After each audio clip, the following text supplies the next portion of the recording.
A Großglockner Ausztria egyik leghosszabb és legszebb hegyi hágója. Fuss és Heiligenblut településeket köti össze egy fizetőszakaszon, több mint 30 kilométeren. Mielőtt kétségbe esnétek, hogy nyilgázon motorozva hol fogtok tankolni az út során, legyetek nyugodtak. Az úton régebben 100-as korlátozás volt érvényben, azonban ez már csak a múlté.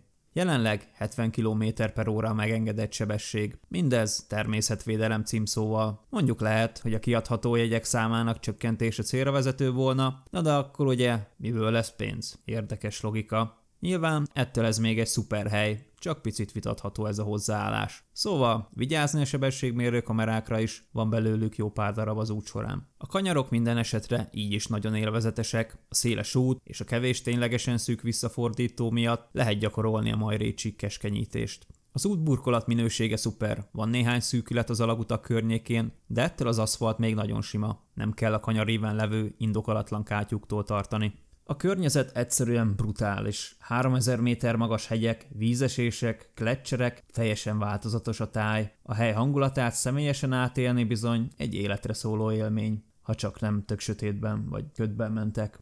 A Großglockner magashegyi út legnagyobb negatívuma a forgalom. Délelőtt 9 után már gyakoriak a torlódások. Ez sajnos a balesetek veszélyét is megnöveli, szóval vigyázzatok a parkolót kereső, bóklászó autósokra. Ha nem csak nézelődni szeretnétek, miközben gyakoroljátok az emelkedőn való állóhelyes elindulást, hanem mondjuk a motorozást, meg a vonalvezetést is élvezni, akkor érdemes nagyon korán, vagy a késő délutáni órákban érkezni. Az útszakasz vonalvezetése nagyon kellemes, a szűk visszafordítók hiánya miatt a szakaszon való motorozás nem nehéz. Nagyobb kihívást az Edelweiss-hüttéhez vezető keskeny út, illetve a nagy forgalomban való közlekedés jelenthet. Bár az áthaladás ugyebár nem ingyenes, 35 € 2025-től, de úgy gondolom, ezt az árat teljes mértékben megéri.